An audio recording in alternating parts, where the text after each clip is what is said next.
কৃষ্ণায় বাসুদেবায় হরয়ে পরমাত্মনে প্রণতক্লেশনাশায় গোবিন্দায় নমো নমঃ। হে কৃষ্ণ করুণা সিন্ধু দীনবন্ধু জগৎপতে গোপেশ গোপিকা কান্ত রাধাকান্ত নমস্তুতে। আমাদের এই মাসেতে যে আলোচনাটা হবে, আমরা এর আগে আলোচনা করেছি যে উত্তরাকে উনি রক্ষা করলেন, এবং উত্তরাকে রক্ষা করলেন কিভাবে না, উত্তরার অন্তরে শরীরের মধ্যে যে সন্তানটি ছিল তাকে রক্ষা করবার জন্য এই প্রথম ভগবান তিনি কোনো মানবের শরীরে প্রবেশ করলেন। সাধারণত প্রত্যেকবার তিনি নিজে প্রকট হয়েছেন ইচ্ছা মাত্র, কিন্তু এইবার তিনি একটা বিশেষ তিনি করলেন যে উত্তরার সেই মানবী শরীরের মধ্যে প্রবেশ করে তারপরে তার সেই সন্তানটিকে রক্ষা করছেন ব্রহ্মাস্ত্র থেকে। তো এইটার জন্যেই ভাগবত অত্যন্ত উচ্ছ্বসিত হয়ে প্রশংসা করে বলছেন যে দেখো দেখো ভগবানের কি করুণা, তিনি ওই মানবী শরীরের মধ্যে পর্যন্ত প্রবেশ করছেন। কেননা ওই ভক্তের চোখের জল তিনি সহ্য করতে পারেন না। যেহেতু উত্তরা কাঁদছিল, তাই উত্তরাকে রক্ষা করবার জন্যে, তার গর্ভস্থ সন্তানকে রক্ষা করবার জন্যে উনি এতটা পর্যন্ত করলেন।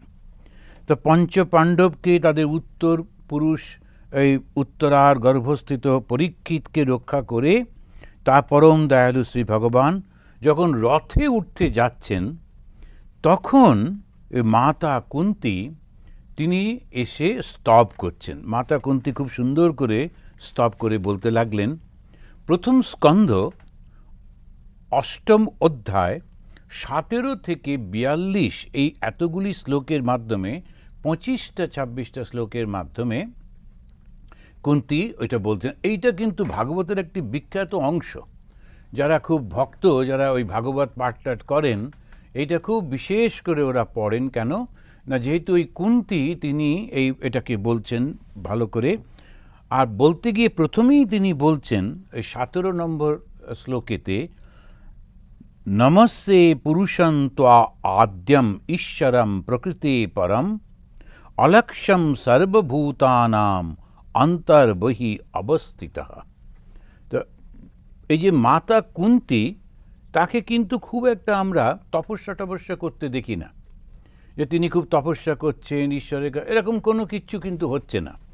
তথাপি তার এই যে কথাগুলির মধ্যে অসাধারণ জ্ঞানের আমরা প্রকাশ দেখতে পাচ্ছি।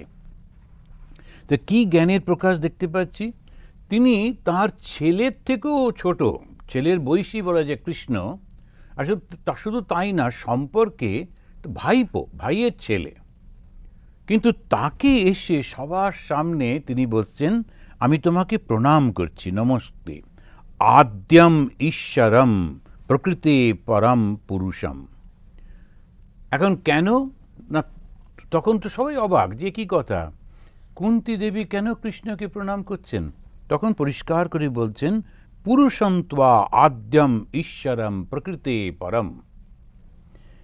অর্থাৎ প্রণাম করছি কেন, তুমি হচ্ছ সনাতন, তুমি হচ্ছ সেই সৃষ্টি। সনাতন মানে তা বলতে গিয়ে বলছেন আদ্যম, আদি, তোমার থেকেই সমস্ত জগতের সৃষ্টি, সেই আদি। ঈশ্বরম সবার প্রভু, প্রকৃতে পরম পুরুষম, প্রকৃতির বাইরে অবস্থিত তুমি হচ্ছ পুরুষ। এখন সাংখ্যের একটা সাংখ্য, যে আমরা জানি যে ভগবান বিষ্ণু তিনি একটা সময় অবতীর্ণ হয়েছিলেন কপিল মুনি হয়ে, সাংখ্য ফিলোসফি দর্শনটা দেবেন বলে। তো সেই দর্শনটা কি, প্রকৃতি আর পুরুষ। পুরুষকে যে চৈতন্য, আর প্রকৃতি কি, যা সৃষ্ট, যা কিছু সৃষ্টি হয়েছে। আর চৈতন্য কিন্তু সৃষ্টি হননি, তিনি বরাবর রয়েছেন। যদি প্রশ্ন করা হয় চৈতন্য কোত্থেকে সৃষ্টি হলো, ওটা খুব বোকার মতো ভুল প্রশ্ন হবে। ওটা বরাবর রয়েছে, কেমন করে ওটা আমরা জানি না, ওটা রয়েছে। আর ও অনন্ত একেবারে। এখন সেই গল্পের মধ্যে দিয়ে এইগুলো সব বোঝাবার চেষ্টা করে। তো একবার যে ব্রহ্মা আর বিষ্ণু তারা দুজন ঘুরছিলেন, বেড়াচ্ছিলেন, হঠাৎ দেখলেন একটা আগুনের মতো বিশাল লম্বা চলে গেছে একটা পিলার। তখন ওরা ভাবলেন এত বড় স্তম্ভ কোথা থেকে আসছে। তো চলো, ব্রহ্মাকে বললেন তুমি এক কাজ করো, তুমি বরঞ্চ নিচের দিকে যাও, আমি বিষ্ণু আমি ওপর দিকে যাই, গিয়ে দেখে আসি কোথা থেকে শুরু কোথায় শেষ। তো ক্লান্ত হয়ে দুজনে ফিরে এলেন। আবার দেখা হলো যে তুমি দেখা পেলে? বিষ্ণু বললেন না, এ কোথায় যে শেষ এটা বুঝতে পারলাম না, অনন্ত একেবারে। এই ব্রহ্মা তখন একটু ক্রেডিট নেবার চেষ্টা করলেন। ব্রহ্মা একটুখানি লোভে পড়ে গেলেন, বিষ্ণু পারেনি আমি পারবো বলে বললেন হ্যাঁ আমি তো দেখে এলাম, ওই তো ওখান থেকে শুরু হয়েছে। আর সঙ্গে সঙ্গে যেই মিথ্যা কথাটা বললেন, আমি শুরুটা দেখেছি এই কথাটা বললেন, সঙ্গে সঙ্গে আকাশবাণী হলো যে তোমাকে কেউ কোনোদিন পুজো করবে না ব্রহ্মা, কেননা তুমি মিথ্যা বলেছ। তো এই ব্রহ্মার পুজো হয় না, কোনো জায়গাতেই ব্রহ্মার পুজো হয় না, কোনো মন্দিরও নেই। তো এই যে সেইটা বলতে গিয়ে তিনি বলছেন তুমি হচ্ছেন আদ্যম। কে বলছে? কুন্তী। কুন্তী কোনো সাধনা করেননি, কিচ্ছু করেননি, আর কৃষ্ণের সঙ্গে যে বেশি থেকেছেন তাও কিন্তু না। উনি ওই সংসারেই থাকতেন এবং যারা ওনার শত্রু তাদের কাছেই থাকতেন। তো কুন্তীর জীবনটা খুব অদ্ভুত। কুন্তীর জীবন যদি দেখা যায়, উনি কিন্তু ছেলেদের সঙ্গে বেশি ছিলেন না, ছিলেন কিন্তু দুর্যোধনেরই সঙ্গে। দুর্যোধনের মা বাবা ওদের সঙ্গেই থাকতেন। কেন না, আমি এই ঘরের বউ এবং আমি এই ঘর ছেড়ে, স্বামীর ঘর ছেড়ে যাব না, ওখানেই থাকতেন। খুব একটা যে ওরা খুব পছন্দ করতো তা না, কিন্তু কুন্তী বলতেন না, এটা আমার স্বামীর সংসার, এটাতেই আমি থাকব। ছেলেরা ছেলেদের মতো আছে, ঠিক আছে, ওদের জন্য আমি প্রার্থনা করছি। আবার যখন সব কিছু হয়ে গেল, যুধিষ্ঠির রাজা হলেন, বললেন এবার তুমি থাকো, তখন বললেন না, ওরা চলে যাচ্ছে দুজনে বনবাসে, আমিও তো ওদেরই বয়সী, আমারও কিন্তু বনবাসী হওয়া উচিত। তো উনি আবার ওদের সঙ্গে বনে চলে গেলেন। এই হচ্ছেন কুন্তী। কখনো ভোগের দিকে ওনার মন নেই। সেই কুন্তী যখন বলছেন এবং ভগবান কৃষ্ণের স্বরূপটাকে জানিয়ে দিচ্ছেন, তখন সত্যি সত্যি অবাক লাগে, তাহলে তপস্যা কাকে বলে? এত সোজা জিনিস না। এই সংসারে থেকেও কিন্তু সমস্ত কিছু, তাহলে কি হলো? ওই যে কৃষ্ণ বলছেন স্বধর্ম, স্বধর্মে নিধনম শ্রেয় পরধর্ম ভয়াবহ। নিজের ধর্মেতে থাকা, সেটাই হচ্ছে আসল। এখন সন্ন্যাসী হয়ে সারাক্ষণ চেঁচামেচি করছে যে আমার এইটা চাই, ওইটা চাই, ভোগ ভোগ ভোগ, সে কিন্তু সন্ন্যাসী হতে পারল না। তার দুঃখের শেষ নেই, কখনো আর মানে সে শান্তিটা পেল না। আবার সংসারী হয়েও খালি ভাবছে সন্ন্যাসীরা কীরকম আনন্দে আছে, কত কীরকম করছে, কোনো দায়িত্ব নেই, কিরম সবাই খাবার টাবার রান্না করে দিয়ে যায়, আমি যদি ওরকম হতাম কত সুবিধা, আমাকে এখানে শুধু শুধু রান্না করতে হচ্ছে, একটা উৎপাত। এখন সেটাতেও সে সুখী হতে পারছে না।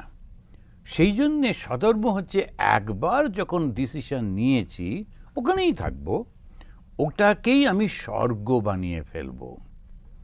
আমি যেখানেই থাকি সেই জায়গাটাই আমার আনন্দের স্থান হবে। আর আনন্দটা নির্ভর করছে তো মনের মধ্যে। তো সেই জন্যে কেমন করে আনন্দ নেব, ওই কুন্তীর মতো সব করছি কিন্তু কোনো কিছুর সঙ্গে লিপ্ত নই। এমনকি ছেলেদের সঙ্গেও তিনি ছিলেন না। পরবর্তীকালে তিনি তো রাজমাতা হয়ে থাকতে পারতেন, তাও কিন্তু করলেন না। ওই জন্যে কুন্তীর মন শুদ্ধ হয়ে গেল। স্বধর্ম পালন করা চারটিখানি কথা না। ও সবার মধ্যে থাকতো কিন্তু কোনো কিছুর মধ্যে থাকতো না। সেই জন্যে ওনার মন শুদ্ধ। এই শুদ্ধ মন থেকেই তিনি ঠিক ঠিকভাবে ভগবানকে বুঝতে পারছেন। তিনি পরিষ্কার পরিষ্কার বলে বলছেন, তুমি হচ্ছ আদ্যম, তুমি সনাতন, ঈশ্বরম, তুমি হচ্ছে সবার প্রভু, প্রকৃতে পরম পুরুষম, তুমি প্রকৃতির বাইরে পুরুষ। তা পুরুষ হচ্ছে সেই কনসিয়াসনেস, যার সংস্পর্শে কাছাকাছি এলেই প্রকৃতি তখন সৃষ্টি করতে শুরু করে। তো সাংখ্য বলছে সৃষ্টিটা কিভাবে হয়। প্রত্যেকটা আমাদের জানি দর্শন তারা ওই তিনটে জিনিসের উত্তর দেয় প্রত্যেকে। যখনই কোনো একটা দর্শন হবে তারা এই তিনটে জিনিসের উত্তর দিতে হবে। একটা কি, স্রষ্টা কে, দ্বিতীয় এই সৃষ্টিটা কি, কি করে এলো, আর তৃতীয় স্রষ্টার সঙ্গে সৃষ্টির সম্পর্কটা কি। এ শুধু শুধু বানালো নাকি, তা তো হয় না, একটা সম্পর্ক তো থাকে।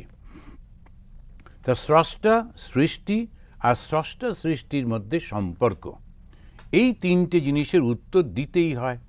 তা সেইখানেতে বলতে গিয়ে সাংখ্য ফিলোসফি দর্শন বলছে যে যেটা কপিল মুনি সৃষ্টি করেছিলেন, তা তিনি হচ্ছেন প্রথম পুরুষ, প্রথম জন্ম হলো কপিলের। তো দেবাহুতি আর কর্দম, কর্দম হচ্ছে সেই, তার সঙ্গে দেবাহুতির বিয়ে হওয়ার পর কপিল জন্মালেন। কপিল হচ্ছেন বিষ্ণুর অংশ অবতার, পরিপূর্ণ অবতার নন, অংশ অবতার। কেননা দর্শন সৃষ্টি করতে এই দর্শনের মূল কথা হলো একটা হচ্ছে প্রকৃতি আর একটা হচ্ছে পুরুষ। তো এখানে কুন্তি খুব স্পষ্ট করে বলছেন তুমি প্রকৃতির বাইরে পুরুষ। তার মানে কুন্তি কিন্তু এই দর্শনটা জানতেন, সেই জন্য এই শব্দটা যে ব্যবহার করলেন, প্রকৃতে পরম পুরুষম, পুরুষম মানে কনসাসনেস, তুমি সেই চৈতন্য যে এই প্রকৃতির বাইরে। তা প্রকৃতিটা কি, প্রকৃতিটা কি আবার বেদান্ত বলছে মায়া। এখানেও মায়া শব্দটা উচ্চারণ হবে, বলবে। তা প্রকৃতিটা কি, প্রকৃতি হচ্ছে ভগবানের একটা সৃষ্টির শক্তি। কি দিয়ে সৃষ্টি করেন, সত্য রজ তম এই তিনটে গুণ দিয়ে তিনি সৃষ্টি করেন। আর কি করেন, তার মধ্যে দুটো আবার শক্তি থাকে, কি কি না, আবরণ শক্তি আর বিক্ষেপ শক্তি। সত্যি যেটা জিনিসটা তাকে উনি ঢেকে দেন, দিয়ে তার ওপরেতে তিনি অনেক জিনিস সাজিয়ে দেন, তখন খুব সুন্দর দেখতে লাগে, মানুষ আকর্ষিত হয়ে পড়ে। ওইটাই ওনার খেলা, ওটাই ওনার মজা। একটা বাজে পচা জিনিসকে ঢাকা দিয়ে এমন সুন্দর করে সাজিয়ে দিলেন, লোকে সেইটাই নেবার জন্যে চলে গেল।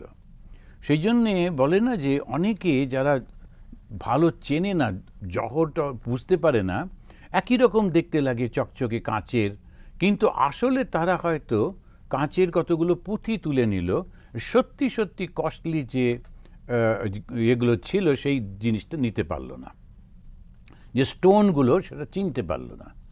আবার খুব ভালো মানুষটাকে চিনতে পারলো না, একটা বাজে মানুষকে সে চিনে। তারপরে তো ওইগুলো হচ্ছে সব প্রকৃতির কাজ। তো এখানেতে কুন্তি বলছেন তুমি ওই প্রকৃতির বাইরে, বাকিরা সব প্রকৃতির ভেতর, আমরা সব প্রকৃতির মধ্যে, প্রকৃতির বাইরে যেতেই পারছি না, কিন্তু তুমি প্রকৃতির বাইরে। তারপরে উনি বলছেন সর্বভূতান্তম অন্তর্বহি, তুমি সমস্ত প্রাণীর, সর্বভূত প্রত্যেকটি প্রাণীর অন্তর্বহি, বাইরে এবং অন্তরে অবস্থিত। এইভাবে তিনি তাকে, কিন্তু তবু কেন আমরা যদি বাইরে থাকে ভেতরে থাকে আমরা তাকে চিনতে পারছি না কেন? উনি বললেন অলক্ষম। অলক্ষম শব্দটা মানে এই ইন্দ্রিয়গুলো তাকে চিনতে পারে না। ইন্দ্রিয় কি কি? আমাদের 5টা জ্ঞানেন্দ্রিয় আছে, 5টা কর্মেন্দ্রিয়। তা 5টা জ্ঞানেন্দ্রিয় কি, যেটা দিয়ে আমরা জ্ঞান আহরণ করি? চক্ষু, কর্ণ, নাসিকা, জিহ্বা, ত্বক। এই যে 5টা জ্ঞানেন্দ্রিয়, এটা কিন্তু তোমাকে জানতে পারে না। কেন না? তুমি এই প্রকৃতির বাইরে, যে এই 5টা এই প্রকৃতির মধ্যে সব জানতে পারে। এই সায়েন্টিস্টরা কত কি জানে, কিন্তু ভগবানকে জানতে পারে না। কেন না? ওরা খুঁজছে প্রকৃতির মধ্যেই, খুঁজছে। প্রকৃতি তো সৃষ্টি, প্রকৃতির বাইরে যিনি স্রষ্টা তাকে তো খুঁজতে হবে। আমরা কম্পিউটার অসাধারণ সব কিছু জানে, গুগল জানে না এমন জিনিস নেই। যদি গুগলকে জিজ্ঞেস করা হয় যে গুগল আচ্ছা আমার নামটা কি, গুগল পট করে বলে দেবে। এখন এই রকম অবস্থা গুগল পৌঁছে গিয়েছে, কিন্তু তথাপি গুগলকে যদি বলা হয় আচ্ছা ভগবানকে দর্শন করিয়ে দাও, ওটা পারবে না। বা তোমাকে কে সৃষ্টি করলো বাপু, এই সফটওয়্যারটা যে ডেভেলপ করেছে তাকে বলো তো, তুমি একটু খবর দাও তার সম্পর্কে, গুগল বলতে পারবে না। কেন?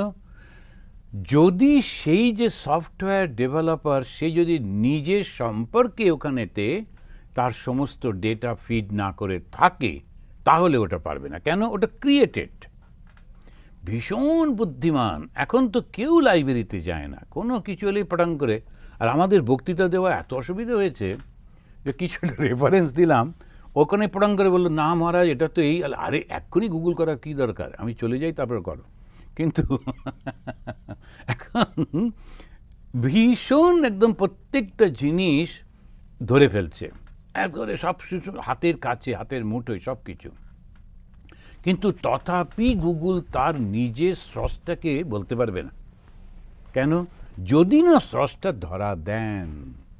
দেখুন সেই রকমভাবে তিনি বলছেন তুমি প্রকৃতির বাইরে বলেই এই যে ইন্দ্রিয়গুলো সেটা তোমাকে ধরতে পারল না। নমস্তে পুরুষম ত্বা আদ্যম ঈশ্বরম প্রকৃতে পরম। তারপরেই বললেন অলক্ষ্যম সর্বভূতানাম অন্তর্বহি অবস্থিতম। 1:8-17 এই শ্লোকেতে তিনি বলছেন, এই প্রথম শুরু করছেন। প্রথমে বলে দিলেন আমি তোমাকে চিনতে পেরেছি বাপু। দেন আমাদের ঠাকুরের গলায় ভীষণ যন্ত্রণা, সবাই বসে আছে, আর কেউ যেমন হয় আর কি, সবাই এক একটা এক রকম বলছে। তখন বলছে ঠাকুরকে বলছে আপনি একটু এই খান, আপনি একটু ওই করুন, আপনি এরকম করুন, যেমন সবাই এটা করে বলে। তো কারোর ধারণা নেই ওই ক্যান্সারটা কী অসুখ, কিন্তু বলে যাচ্ছে। ওখানে বসেছিলেন খোকা মহারাজ, উনি খানিকক্ষণ পরে বলছেন ওনার কিন্তু আসলে না কিচ্ছু হয়নি, এমনি লোক দেখাচ্ছেন। তখন ঠাকুর বলছে এই রে ধরে ফেলেছে। এখন ওই ধরে ফেলেছে মানে সত্যি সত্যি ঈশ্বরের শরীরে কিচ্ছু হয় না, শরীরটাই তো নেই, শরীরটাই তো কল্পনা, এমনিভাবে উনি এ করেছেন, আসলে তো কিছু হয়নি। কিন্তু আমাদের মতো করে দেখাচ্ছেন বলেই মনে হচ্ছে কি কষ্ট, এবং এই কষ্টের মধ্যে তিনি ঈশ্বরকে ধরে আছেন। তো শ্রীরামকৃষ্ণ তিনি তাকে বলছেন অবতারকে চেনা বড় কঠিন, অবতারকে চেনা যায় না, কেননা এমনভাবে ব্যবহার করে একদম মানুষের মতো, তো সেজন্য চেনা যায় না। আমরা মনে করি যারা ধর্মীয় লোক তাদের অসুখ বিসুখ করবে না, তাদের খিদে পাবে না, তারা এরকম। পাওয়ারি বাবা, পাওয়ারি মানে হচ্ছে, পাও মানে হচ্ছে হাওয়া, তা হাওয়া খেয়ে যিনি বাঁচেন, পাও আহারি, যিনি হাওয়া খেয়ে বাঁচেন। আচ্ছা হাওয়া কেউ কেউ বাঁচে কখনো সম্ভব? খায়, অল্প স্বল্প খায়, একটু রাত্রের দিকে হয়তো খায়, লুকিয়ে খায়, এই অবস্থা। কিন্তু ওই লোকে একদম খুব খুশি, কি ব্যাপার না উনি কিছু খান না, পাওহারি বাবা। আমাদের এখানে মাঝে মাঝে দেখা গেল যে দুধ তারপরে কলা এগুলো সব কমে যাচ্ছে, কে খাওয়ার তো লোক নেই, কমলো কি করে? তখন বোঝা গেল আচ্ছা একজন পাওহারি বাবা আছেন, তো উনি মাঝে মাঝে ওই রাত্রিরে সবাই চলে গেলে টুকটুক করে। এখন এইগুলো হচ্ছে কখনো হতে পারে না, অসম্ভব। কেন? শরীর যদি থাকে তো শরীরের যা যা ধর্ম সেগুলো হবেই হবে। তো সেই জন্যে খিদে পাবেই পাবে, সে যত বড় মহাপুরুষ হোক না কেন, শরীর যদি ধারণ করে থাকেন খিদে পাবে। তবে যোগী যারা হন দীর্ঘদিন অপেক্ষা করতে পারেন বটে, এরকম। তো এইখানেতে ওই জিনিসগুলো না নিয়ে আসলটা, এই জন্য ঠাকুর বলছেন অবতারকে চেনা বড় কঠিন। তো লোকেরা সব সময় মনে করে এক এক রকমের মিরাকল দেখাবে, এই করবে ওই করবে, তা কিন্তু নয়। এখানে উনি ঠিক চিনতে পেরেছেন, গীতাতে পরিষ্কার করে বলছেন ইয়ো মাম বেত্তি তত্ত্বতঃ, যে আমাকে ঠিক ঠিক একেবারে তত্ত্বত জানতে পেরেছে তার কিন্তু খুব ভালো হয়, সে মুক্ত হয়ে যায়। তত্ত্বত মানে কি? ওই যে কুন্তী প্রথমেই বললেন তুমি প্রত্যেকের অন্তরে রয়েছো, তুমি প্রত্যেকের বাইরে রয়েছো, আর একমাত্র তুমিই রয়েছো। আর তোমাকে আমরা ধরতে পারছি না, কেননা ইন্দ্রিয়গুলো তোমাকে জানবার মতো সেই রকমভাবে তুমি তৈরি করে দাওনি। যেমন কম্পিউটারের মধ্যে ক্রিয়েটার সম্পর্কে কোনো ডেটা ফিডিং করা নেই, তেমনি তুমি আমার ইন্দ্রিয়গুলোকে সেইভাবে তৈরি করোনি যাতে আমি তোমাকে জানতে পারি। You are my creator. এই হচ্ছে তত্ত্ব। এই তত্ত্বটা জানতে পারায় একেবারে শ্রীরামচন্দ্র কিন্তু কোনো প্রকাশই করেননি যে তিনি অবতার বলে, তিনি একেবারে সাধারণ মানুষের মতো। শ্রীরামকৃষ্ণদেব বলছেন ওই 12 জন ঋষি তারা ওকে জানতে পেরেছিল। তো সেই 12 জন ঋষি তারা যখন শ্রীরামচন্দ্রকে জানতে পারছেন, শ্রীরামচন্দ্র ওদেরকে বারণ করছেন তোমরা কিন্তু আমার এ ব্যাপারে কথা বলবে না, তো বলছে না ঠিক আছে আমরা বুঝেছি। কেন? মানুষ রেডি নয়, সমাজ তারা ভগবান মানুষের শরীরে রয়েছেন ঘুরছেন এটা বিশ্বাস করবার মতো মানসিকতার মধ্যে নেই। অনেক সমাজ আছে এখনো প্রচুর মানুষ আছে তারা এটা বিশ্বাসই করতে পারে না, ভাবতেই পারে না। তো একটা আমাদের এই আলোচনা হচ্ছিল, একটা জায়গায় গেছিলাম, তো আলোচনার শেষে একজন খুব গম্ভীর গলায় বললেন, যেমন গায়ে শক্তি থাকলে যা হয়, একজন বললেন যে যীশু খ্রিস্টের আগে কোনো কিছু ছিল বলে আমি বিশ্বাস করি না। তো আমি বললাম আচ্ছা, কিন্তু আর কিছু বিশ্বাস করো না করো, তো যীশু খ্রিস্টের আগে ওর বাবা মা তো ছিল, এটা তো বিশ্বাস করো। তো ওরা দুজন এসেছিল ট্যাক্স দেবার জন্য এলো, এগুলো এই গল্পগুলো তো বিশ্বাস করতে হবে, নাহলে উনি তো ধর্ম করে সে পড়লেন সেরকম তো হয়নি না। তারপরে ধরো ওরা যখন ট্যাক্স দিচ্ছিল তার মানে একটা রাজত্বও ছিল, তো তার মানে রাজত্ব থাকলে শুধু শুধু ওরা একা একা তো ট্যাক্স দিচ্ছে না, আরও লোকজনও ছিল, লোকজন থাকলে একটু চাষবাসও হতো, খাওয়া দাওয়া হতো, সেসব কিছু ছিল। তো জাগে যা ওইগুলো বিশ্বাস করলেই হবে। আমরা হিন্দুরা ছিলাম কিনা ওটা বিশ্বাস করতে হবে না, কিন্তু যীশু খ্রিস্টের আগে মানব সমাজ ছিল এইটা মনে করলেও হবে। আমরা একটু দূরে ছিলাম তো তুমি বুঝতে পারবে না, ওই পর্যন্ত ঠিক আছে। এই গোয়ারগুলোকে নিয়ে আপনি কী করবেন? গোঁ গোঁ করছে। তখন আমার পাশে যে ভদ্রলোক ছিলেন সে বললেন না, আরে উত্তর দেবেন ওটা একটা পাগল। এখন এই যে কথাগুলো মানুষরা মনে করছে এমন একটাভাবে বলছে যীশু খ্রিস্ট, ওর এই বিশ্বাসের কি এসে যায়? যীশু খ্রিস্ট নিজে শুনলে বলে চুপ করো, এটা বোকার মতো কথা বলছে। সুতরাং কিছু লোক তারা খুব করে যে বলবার চেষ্টা করে আসলে তত্ত্ব তো বুঝতে পারেনি, ওটা ইমোশনালি বলছে। আজকে যে খুব চেঁচাচ্ছে যে আমি হিন্দু হিন্দু বলে, ও কি জানে আগের জন্মেও কি ছিল, কিংবা পরের জন্মেও কোথায় কি জন্ম হবে, কেউ তো জানে না। সুতরাং লাফাচ্ছ কেন? যে পর্যন্ত আছো তত্ত্বটা জানবার চেষ্টা করতে হবে। তাই ভগবান সেটাই বলছেন। শ্রীকৃষ্ণ এসে বোঝাবার চেষ্টা করলেন যে অবতারটা কি, খুব সুন্দর করে কয়েকজন মাত্র বুঝতে পারল। এই যে পুরো ভাগবতের মধ্যে কৃষ্ণের জীবনীর মধ্যে ওই 25টা শ্লোকে যে রানী কুন্তী যে কৃষ্ণের কথা বলছেন, এটা এত গুরুত্বপূর্ণ কেন? যারা ভাগবত পাঠ করে তাদের কাছে এটা খুবই গুরুত্বপূর্ণ। কেন? তার কারণ হচ্ছে কুন্তী একজন ঘরের মেয়ে মহিলা, তিনি ভগবান সম্পর্কে জানতে পেরেছেন। তিনি তপস্যা করেননি। আমরা কোনোদিন শুনিনি যে কুন্তী গিয়ে জঙ্গলে তপস্যা করছেন, তারপরে ফলমূল খাচ্ছেন, সব কিচ্ছু না। কিন্তু ভগবান সম্পর্কে স্পষ্ট করে করে তিনি বলছেন। মানবরূপী ভগবানকে জানা অত্যন্ত কঠিন, সেইটা স্মরণ করিয়ে দিয়ে কুন্তী বলছেন মায়া যবনিকা আচ্ছন্নম। তা কেন কঠিন? তখন ওই দেবী কুন্তী বলছেন মায়া যবনিকা আচ্ছন্নম। এই যবনিকা মানে ঢাকা দিয়ে দিয়েছেন, কি দিয়ে? মায়া দিয়ে ঢাকা দিয়ে দিয়েছেন। কুন্তী এই যে শব্দ ব্যবহার করছেন, একটা হচ্ছে প্রকৃতি, আবার বলছেন মায়া, আবার বলছেন এই ঢাকা দেওয়া, তার মানে উনি কিন্তু পুরো ফিলোসফিগুলো জানতেন। তা আমাদের দেশের মেয়েরা তারা কিন্তু অত্যন্ত উচ্চশিক্ষিত হতো, উচ্চশিক্ষা, তার জন্য ওরা স্কুলে যেতে হতো না। কিন্তু যেহেতু রানী, সুতরাং তিনি রাজকুমারীও ছিলেন, অর্থাৎ এই পড়াশুনোগুলো তার ছিল। এক, দুই, তিনি যখন স্বধর্ম পালন করছেন, তার স্বামীর সঙ্গে ছিলেন, যেমন স্বামী বলেছেন সেরকম করেছেন, তারপরেতে পুত্রদের রক্ষা করবার জন্য যেমন করা তেমন করেছেন, প্রত্যেকটি কর্ম কিন্তু অত্যন্ত সুচারুভাবে করেছেন, সুন্দরভাবে করেছেন। আর সমস্ত করবার পরও সব কিছুর থেকে দূরে থেকেছেন, একটাও কিছু বলেননি। বরঞ্চ যদিও চোখের উপর সারা জীবন কাপড় বেঁধে ছিলেন, কিন্তু তথাপি তার মধ্যে দেখা যায় বিভেদ ছিল, কুন্তীর মধ্যে কোনো বিভেদ ছিল না। তাই কুন্তী সেই কারণে ভগবান লাভ যে করলেন, ভগবান লাভ কী করে হয়? যখন জগতের সম্পর্কে আমি বিতশ্রিত হই, জগতের কোনো কিছুতে যদি মন না থাকে, টান না থাকে, তাহলে সঙ্গে সঙ্গে ঈশ্বর লাভ হবে। মা শারদামণি দেবী বলছেন যদি বাসনা না থাকে এক্ষুনি হয়। যে মা কী করে ভগবান লাভ হয়? তখন মা বললেন বাসনা না থাকলে এক্ষুনি হয়ে যাবে। এই বাসনাটাই হচ্ছে আসল। তো ওই বাসনাটা কি? ওই মায়া। মায়া কি করে? ঠিক মনের মধ্যে একটা কিছু না কিছু, সামনে একটা কিছুকে আনবে, সেইটা দিয়ে একটা করে একবারে সম্পূর্ণভাবে মনটাকে ডিস্টার্ব করে রেখে দেয়।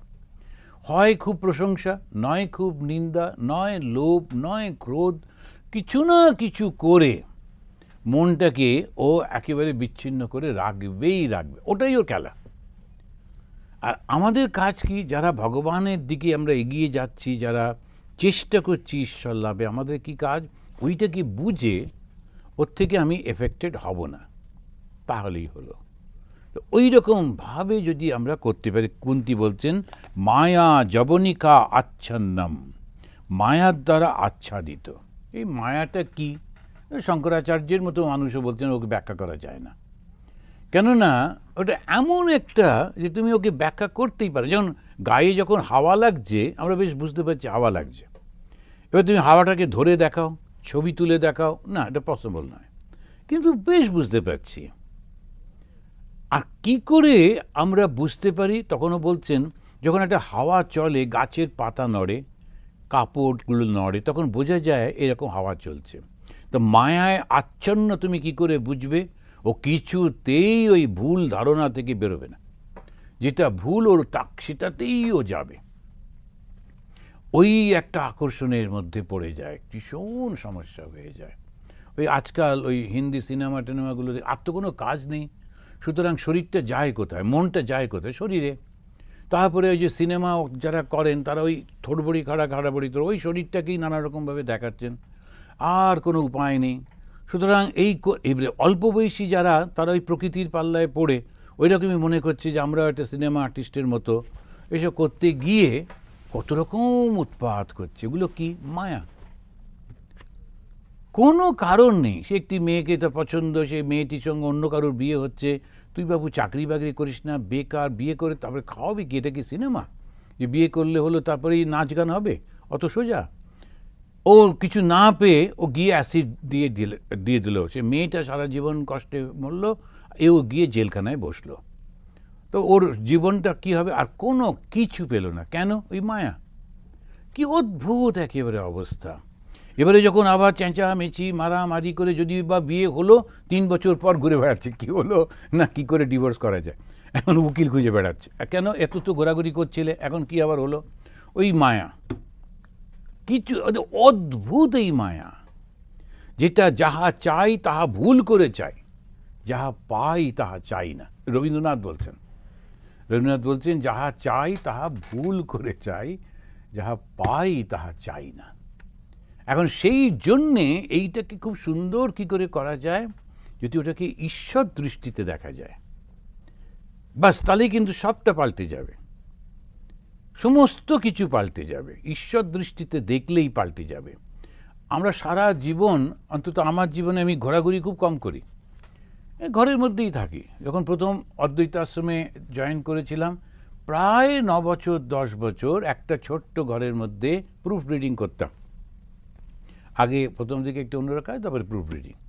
ওই ঘরে বসে একই রুটিন চলছে, বাইরের জগতে কি হচ্ছে বুঝতেও পারতাম না। মাঝে মাঝে ছাতে গিয়ে দেখতাম এটা ওটা, ব্যাস হয়ে গেল। এখন কি করে থাকতে পারলাম? কেননা পুরো স্পিরিচুয়ালাইজেশন, সকাল থেকে ঠাকুরের কাজ করতে হবে, ঠাকুরের জন্য ভাবতে হবে, এই করতে হবে, সে করতে হবে। মনেই পড়তো না যে জগৎ আছে বলে, কিছুই মনে পড়তো না। এখন যারা ওই রুটিনটা করে ফেলেন, তারা ওই মনটা ঈশ্বরেতে এমনভাবে দিয়েছেন, তাদের মনেই পড়ে না জগৎ আছে বলে। কে নিন্দা করলো, কে ইয়ে করলো, কে প্রশংসা করলো, কে ওই সব নিয়ে কোনো কিছু থাকে না। অসাধারণভাবে জীবনটা কেটে যায়। তো সেইটাতেই উনি তখন বলতে গিয়ে বলছেন যে ভগবানকে আমরা জানতে পারি না কেন না, অধক্ষজম, একটা খুব সুন্দর শব্দ ব্যবহার করছেন, অধক্ষজম, ইন্দ্রিয়ের ধারণার বাইরে। আবার এইখানেতে বলছেন, একবার বলছেন তুমি প্রকৃতে পরাম, প্রকৃতিগুলোর বাইরে।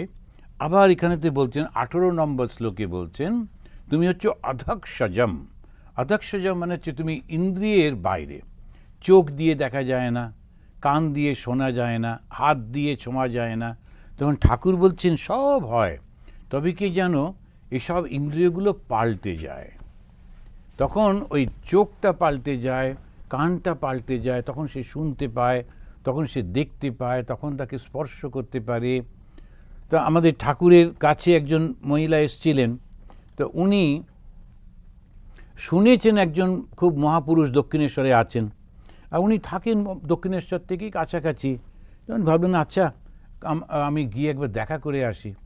তো এমনিতে তো এমনি যারা সাধু পুরুষের কাছে, সাধু মানুষদের কাছে যেতে গেলে কিছু একটু নিয়ে যেতে হয়, কেন ওরা তো নিজেরা কিছু ইনকাম করে না, আচ্ছা সেই জন্য সাপোর্ট করা। তো উনি গরিব মানুষ, 6 বছরে বিধবা, কি করবেন, তো উনি একটুখানি তরকারি রান্না করে ছোট একটা বাটিতে করে নিয়ে গেছেন। গিয়ে দক্ষিণেশ্বরে পৌঁছে দেখছেন এক ঘর লোক, তার মধ্যে উনি তাকে দেবেন কি করে, তো আঁচলের তলায় ওটা রেখে চুপ করে দাঁড়িয়ে আছেন দরজার সামনে। ঠাকুর কিন্তু খাটের ওপর বসে ওকে দেখেই বলছেন আমার জন্য কী এনেছো, এক্ষুনি দাও এক্ষুনি দাও। বলছে আরে রে এ কী লোভী সাধু রে বাবা, আর বুঝলেই বা কী করে আমি এনেছি, এত চাপা দিয়ে রেখেছি, ঠিক বুঝে ফেলেছে। আচ্ছা এবারে সবার সামনে সেইটা নিলেন, নিয়ে খেলেন, খেয়ে আবার বলছেন এই মশলাটা দিলে টেস্টটা আর একটু ভালো হতো, ওইটা হলো, কোনো ভগবানের কথাই হলো না। কিন্তু আর উনি খুবই বিরক্ত, এ কী খাই খাই করছে, কীরকম সাধুরে বাবা, কেন দেখতে এলাম। এরপরে যখন তিনি ঘরে ফিরে গেলেন, গিয়ে তিনি সেই গোপালকে পুজো করতেন, সেই ছোট্টবেলা থেকে 6 বছর বয়সে বিধবা হয়ে গেছিলেন, গোপালই তার সন্তান, ওইভাবে পুজো করতেন। কিন্তু এতদিন কোনো গোপালের দর্শন পাননি। সেদিন বসে গোপালের ধ্যান করতে গিয়েই শুনতে পেলেন তার পেছনে ছোট্ট একটা বাচ্চা ছোটাছুটি করছে, যে কচি গলায় আওয়াজ করছে, চেঁচামেচি করছে। উনি তখন ওই জব থেকে উঠে পড়লেন, ভুলেই গেলেন যে জব করতে বসেছিলেন। খুব নিষ্ঠাবান বৃদ্ধা, ব্রাহ্মণ ঘরের। তো তিনি দেখছেন যে ওই একটা ছোট ছেলে পায়ের নুপুর পরা, ও ছুটে ছুটে গিয়ে যেটাতে ঠাকুরের জন্য যে নাড়ুগুলো বানানো ছিল ওইটা ধরবার চেষ্টা করছে। উনি গিয়ে তাকে চেপে ধরে ওইটা ঠাকুরকে দেবো নাড়ু, তুমি ছোবে না। ভুলেই গেলেন এই বাচ্চাটা এলো কোথা থেকে। আনন্দে একদম ভরপুর হয়ে তাকে খাওয়াচ্ছেন, শাসন করছেন। এইভাবে যখন রাত্রির কেটে গেল, তখন তাকে কোলে নিয়ে এবারে তিনি আসছেন। এবার কিন্তু ওকে খাওয়াচ্ছেন, তাকে আদর করছেন, শাসন করছেন। রাত্রির কেটে যাবার পর কোলে নিয়ে তিনি হাঁটতে হাঁটতে দক্ষিণেশ্বরে আসছেন। লোকেরা দেখছেন যে সেই বয়স্কা মহিলা তার আঁচলটা মাটিতে লুটোচ্ছে, কিরমভাবে যাচ্ছে। আসলে তো ও একটা শিশুকে কোলে ধরে রয়েছে, অন্যরা তো দেখতে পাচ্ছে না, কিন্তু উনি তো ধরে রয়েছেন, আর সেই শিশুটি তার কাঁধেতে মাথা দিয়ে ঘুমোচ্ছে। সুতরাং তিনি সেইভাবে মা যেমনভাবে যায়, ওইভাবে দক্ষিণেশ্বরে এসে ঠাকুরের দরজায় দাঁড়ানোর সঙ্গে সঙ্গে গোপাল জেগে উঠল। সে গোপাল তার কোল থেকে জোর করে নেমে ছুটে গিয়ে ঠাকুরের শরীরের মধ্যে মিলিয়ে গেল। তখন তিনি বললেন, অঘরমণি দেবী, তিনি বললেন যে তুমি আমার গোপাল। সেদিন থেকে ওই ভদ্রমহিলার নাম হলো গোপালের মা। আমাদের দেশে ছেলের নাম দিয়ে মাকে ডাকে, তো গোপালের মা। আর ওই অঘরমণি দেবীর চোখে শ্রীরামকৃষ্ণই হলেন সেই গোপাল। এখন এই ঘটনা সত্য, এটা ঘটেছে। ভগবানকে তিনি কোলে করে নিয়ে যাচ্ছেন, ভগবানকে স্পর্শ করছেন, ভগবানের কথা, সেই গলার শব্দ শুনতে পাচ্ছেন, তার সঙ্গে কথা বলছেন, সবটাই তো হচ্ছে। কিন্তু আশেপাশের লোকেরা তারা কিচ্ছু দেখতে পাচ্ছে না, বুঝতে পারছে না, ভাবছে কি পাগল হলো। এখন সেইটাই বলতে গিয়ে তিনি বলছেন, তুমি হচ্ছে অধক্ষজম, তুমি আমাদের ইন্দ্রিয়ের বাইরে। তাহলে কি করে ওরা বুঝলো? সেই ইন্দ্রিয়টা সম্পূর্ণ আলাদা। ওই কান, ওই দৃষ্টি, ওই স্পর্শ সম্পূর্ণ আলাদা। সেই জন্যে সীমাহীন যিনি অব্যয়, লক্ষ্য সে, যাকে লক্ষ্য করা যায় না, বুঝতে পারা যায় না, বলে একটা উদাহরণ দিয়ে বলছেন, ওই যারা নাটক করে, তিনি এমন সেজে নাটক করছেন, ওর খুব পরিচিত লোকও বুঝতে পারছে না যে ওটা আমাদেরই সেই লোক। এমনভাবে সে অভিনয় করছে। তা ভগবান যখন এসে অভিনয় করছেন, আমি ভগবানকে দেখেও ভগবান বলে চিনতে পারছি না। একটু যদি বুঝতে পেরে যেতাম তাহলে তো সবটা হয়ে যেত। ভগবান আমার সামনে বসে আছেন, কিন্তু বুঝতে পারছি না। আগেকার দিনে গল্পতে শোনা যায়, যারা খুব ভালো ভালো রাজা ছিলেন, তারা অন্যরকম সেজেগুজে রাজত্ব দেখতে বেরোতেন।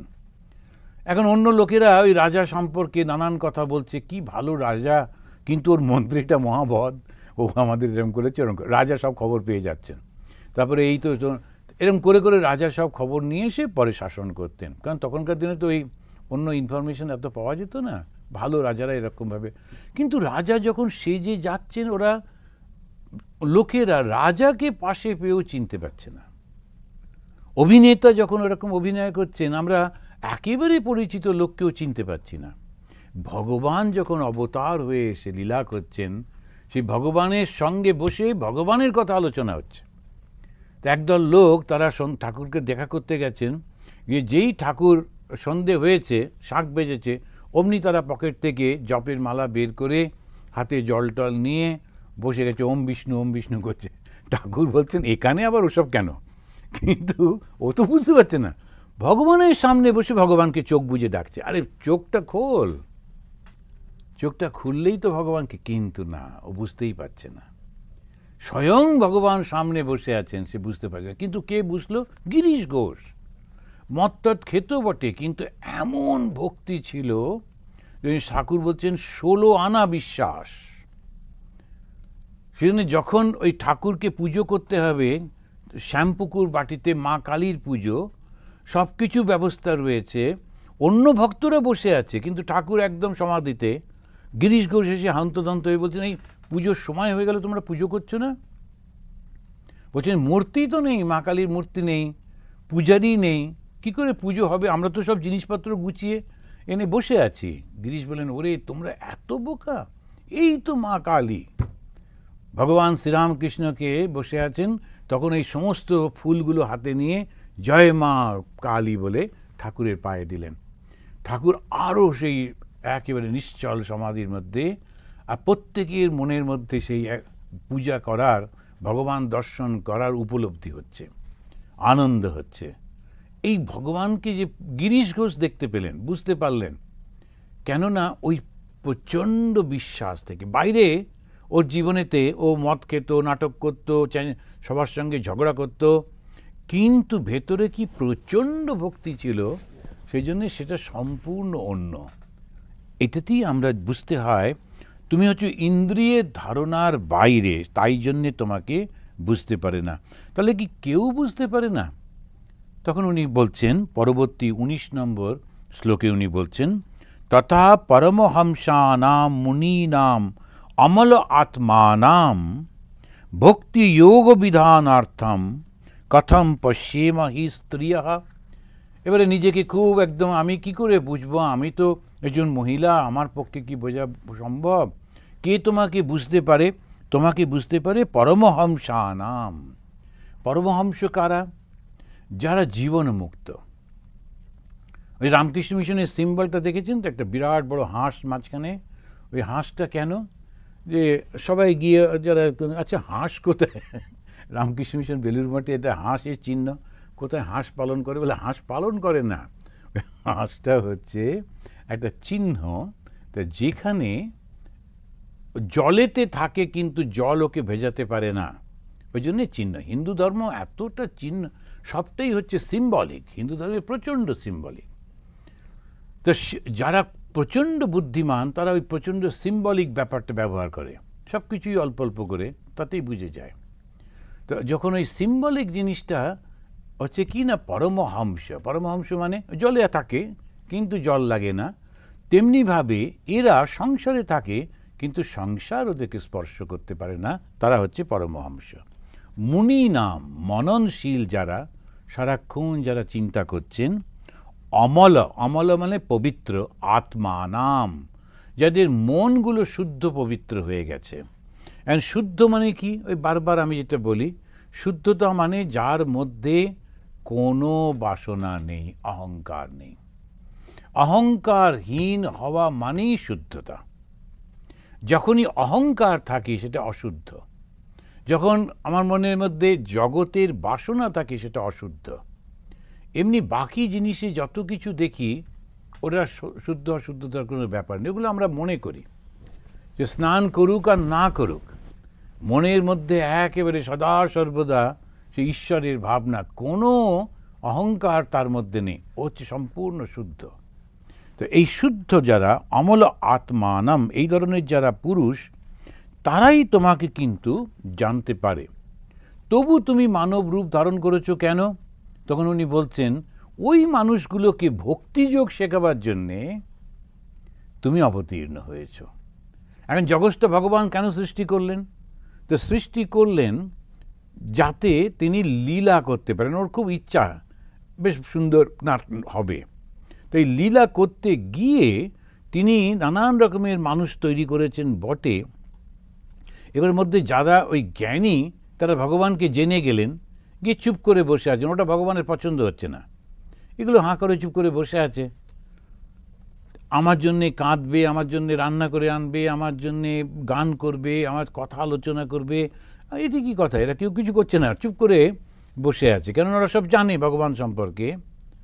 সেই জন্য উনি কী করলেন, নিজেই মানব রূপ ধারণ করে এসে এমন সমস্ত ক্রিয়াকর্ম করলেন যে একেবারে অত্যন্ত শুদ্ধ পবিত্র, যে সুখদেব পর্যন্ত যখন এই ভাগবতের কথা শুনলেন তখন তাঁর চোখ দিয়ে জল পড়ছে।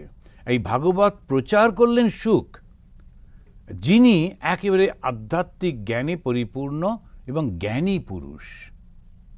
সুখদেব করছেন। এই জন্য উনি বলছেন, আমি তো সাধারণ স্ত্রী, আমি তোমার কথা কি করে বলবো, কী বা বলা সম্ভব আমার পক্ষে, কিন্তু তুমি এই রকম করেছো। তারপরেই তিনি বলছেন, খুব সুন্দর করে প্রার্থনা করছেন, কৃষ্ণায় বাসুদেবায় দেবকী নন্দায় চ নন্দ গোপকুমারায় গোবিন্দায় নমো নমঃ। তিনি প্রণাম জানাচ্ছেন কৃষ্ণকে। কিভাবে বলছেন? তিনি বলছেন, তুমি বহুভাবে প্রচারিত, বহুভাবে তোমাকে, তুমি হচ্ছেন কৃষ্ণ। কৃষ্ণকে যে আকর্ষণ করে, ক্রি ধাতু থেকে আকর্ষণ করা। কি আকর্ষণ করে? মানুষের মনটাকে আকর্ষণ করে। কৃষ্ণের মূর্তি দেখলেই একটু দেখতে ইচ্ছে করে। খুব সুন্দর একেবারে তিনি দাঁড়িয়ে আছেন।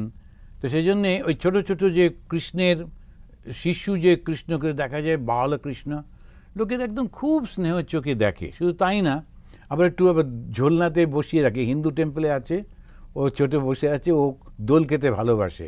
তো যে যায় সে আবার একটু দড়ি ধরে টেনে দেয়, ওই চলছে। খুব ভাল লাগে কিরম কৃষ্ণ দোল খাচ্ছে। এখন এই যে কৃষ্ণকে তিনি বলছেন তুমি আকর্ষণ করো। তাই মানুষ যখন শুদ্ধ হয় তখন তার প্রতি অন্যরা আকর্ষিত হয়। কেমন করে বুঝবো যে আমি ঈশ্বরের দিকে অগ্রসর হচ্ছি? তখন দেখা যাবে একটা আকর্ষণের সৃষ্টি হচ্ছে। আকর্ষণটা হচ্ছে যাদেরকে মানুষ পছন্দ করে না, সন্দেহ করে, কাছে যেতে ভয় পায়, কথা বলতে ভয় পায়, তাদের থেকে ঈশ্বর অনেক দূরে থাকেন। এমনি ওরা পেছনে হাত দিয়ে এমনি করে ঘুরে বেড়াচ্ছে আর ভাবছে যে আমি বিরাট কর্তা, যে আমাকে সবাই ভয় পায়। কিন্তু আসলে ও কিন্তু ভগবানের থেকে অনেক দূরে থাকে। ওই জন্য শিশুদের সবাই খুব ভালোবাসে। কার শিশু, কার বাচ্চা, কেউ মাথা ঘামায় না। ছোট্ট একটা বাচ্চা গুটগুট করে এলো, তখন যে বড়রা থাকে তার দিকে তাকিয়ে আয় কোত্থেকে এলো, কী ব্যাপার, সবাই ওকে খুব ভালোবাসে। কেন? ওর মধ্যে অহংকার নেই। যে অহংকার শূন্য হলেই কিন্তু তার মধ্যে ঈশ্বরের প্রকাশ থাকে। আর সেই জন্যে প্রত্যেকটি শিশুকে দেখলেই ভালো লাগে। সে আমেরিকান হোক আর ইন্ডিয়ান হোক আর আফ্রিকান হোক আর এমনি যেই হোক না কেন, শিশুদের সবাই কেন ভালোবাসে? ওই অহংকার নেই বলে, ওর পবিত্র বলে। তখন খুব ভালো লাগে দেখতে। সেজন্যে যে সমস্ত মহাপুরুষদের প্রতি আকর্ষণ হয় মানুষের, স্বাভাবিক, দেখলেই ভাল লাগছে, আনন্দ হচ্ছে, তার থেকে কোনো কিছু পাওয়ার ইচ্ছা হচ্ছে না। আর একটা আমরা কি হয়, অনেক লোক যেটা করে আমরা সেটা ফলো করবার চেষ্টা করি, নিজেদের বুদ্ধিটা অত খাটাই না।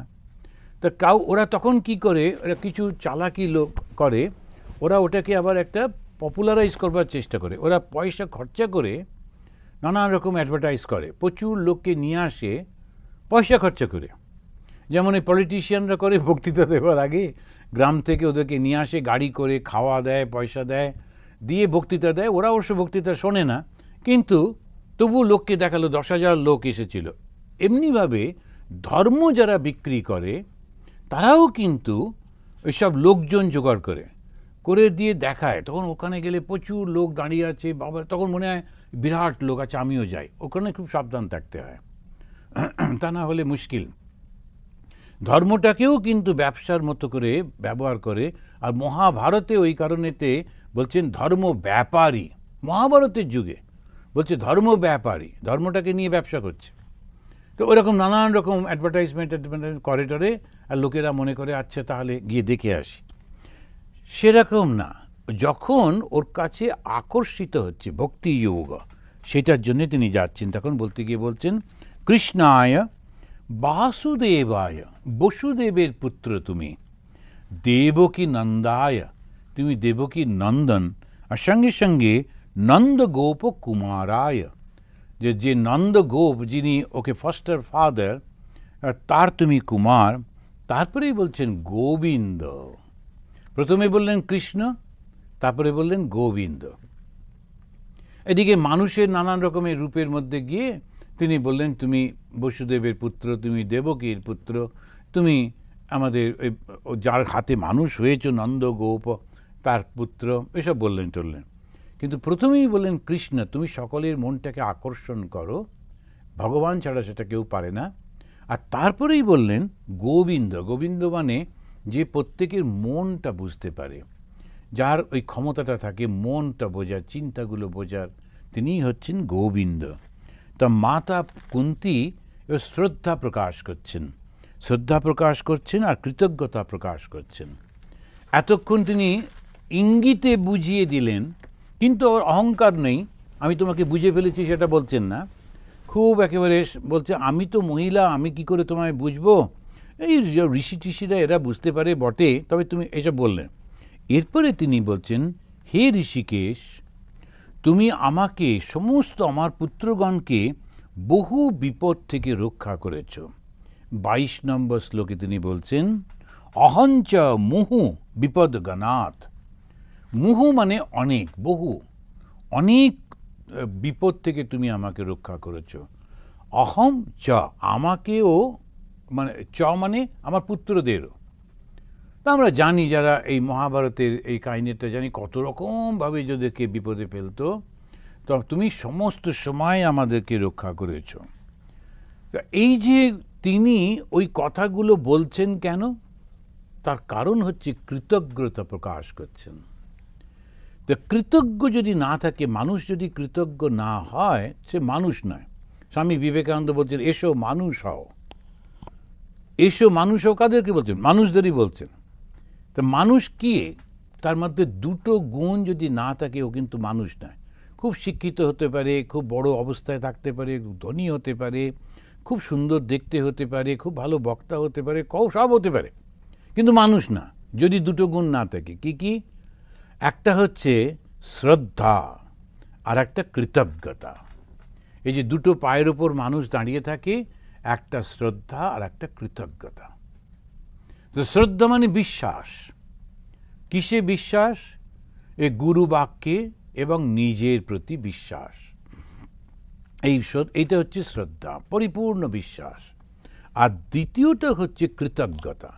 ছোট্ট ছোট্ট জিনিসের জন্য কৃতজ্ঞতা স্বীকার করতে হয়, কেননা আমাকে অমুক মানুষ করেছেন, তার জন্য কৃতজ্ঞ থাকতে হয়। সমাজের কত লোক যে আমাদের সাহায্য করেছে তার ঠিক নেই। ছোট ছোট দোকানদারগুলো চারপাশে, তারা সব জিনিস কিনে নিয়ে আসে, কত কষ্ট করে যায়, এনে তারপরে আমাদেরকে দেয়। সকালে ঘুম থেকে উঠেই আমি চেয়ারে বসে কাগজ পড়া আমার অভ্যাস। তো একটা লোক সে কিন্তু গিয়ে কত ভোরে যায়, কাগজ নিয়ে আসে, নিয়ে এসে দিয়ে যায়। আমি তো গিয়ে সেটা তুলে নিয়ে এসে বসে, ওই লোকটির প্রতিও কৃতজ্ঞ হতে হয়, নইলে হঠাৎ যদি যুদ্ধ বিগ্রহ হয় ওগুলো সব বন্ধ হয়ে যায়। এখন আমরা মনে করি এই দোকানদারটা চোর, এ ব্যবসা করছে, কিন্তু ব্যবসা তো করছে, ওর নিজের তো পয়সা দরকার, কিন্তু ও কোথায় যায়, জিনিস কিনে নিয়ে আসে, সাজিয়ে রাখে, আপনি গিয়ে চয়েস মতো নিয়ে এবারে সঙ্গে সঙ্গে বাড়ি চলে এলেন। আমরা বুঝতে পারি না, সবসময় নিন্দামন্দ করতে থাকি, কিন্তু যখন গোলমাল হয়ে যায়, সব বন্ধ হয়ে যায়, দোকান বন্ধ, তখন বুঝি এই লোকগুলো কত উপকার করে। প্রত্যেকটি মানুষ আমাদেরকে সমাজে বিভিন্ন জায়গা থেকে উপকার করছে। ওই শিক্ষকরা করছেন, পুলিশ করছে, অ্যাডমিনিস্ট্রেশন করছে, আশেপাশের মানুষগুলো করছে, পাড়া প্রতিবেশী, আত্মীয় স্বজন, মা বাবা, ছেলে মেয়ে, ভাই বোন, সবাই। ওই জন্যে সবার প্রতি কৃতজ্ঞ থাকতে হয়। তো কৃতজ্ঞ না থাকলে তখন তাকে মানুষ বলা যায় না, আর তার সঙ্গে সঙ্গে শ্রদ্ধা রাখতে হয়। অনেক সময় যেই একটু বড় হলো, কিছু হলো, প্রথম যেটা হয় না, আমরা সব আলাদা থাকবো। এদেশে একটা সুবিধা আছে, ছেলেরা এমনিতেই আলাদা থাকে। আমাদের দেশে ওই বিয়ে হলেই তারপরে শাশুড়ির সঙ্গে ঝগড়া, আলাদা, শাশুড়িও কম যান না, তিনিও ঝগড়া করতে থাকেন, এসব করে টোরে জীবনটা একটা ভীষণ কষ্টকর হয়ে দাঁড়ায়। সুখের আনন্দের হওয়ার থেকে ভীষণ কষ্টের হয়ে দাঁড়ায়। সবাই কষ্ট পাচ্ছে। যে ছেলেটি বিয়ে করেছে সে কষ্ট পাচ্ছে, নতুন বউটা কষ্ট পাচ্ছে, ওর মাটা কষ্ট পাচ্ছে, সবাই মিলে দুটো দলে ভাগ হয়ে যায়। একদল বউকে সাপোর্ট করছে, আর একদল সারা জীবন ধরে। তো কী লাভ হলো? সবাই কষ্ট পেল, কিন্তু ওই টেনশানটাতেই কিন্তু ওদের জীবন। ওই হই হই হচ্ছে, টেনশন হচ্ছে, ওটাই তো চললো। একদম বুঝতে পারে না কেমন করে আনন্দে থাকা যায়। কি কষ্ট মানুষের দেখলে, যারা আমরা তো দূর থেকে দেখি, ইস একটুখানি বুঝতে পারছে না, এটা বুঝলেই তো হয়ে যায়, কিন্তু হয় না। কেন? ওইটাই এত পর্যন্ত অহংকার থাকে। তাই উনি সেই জন্যই বলছেন এই কৃতজ্ঞতাটা বোধটা রাখতে হয়।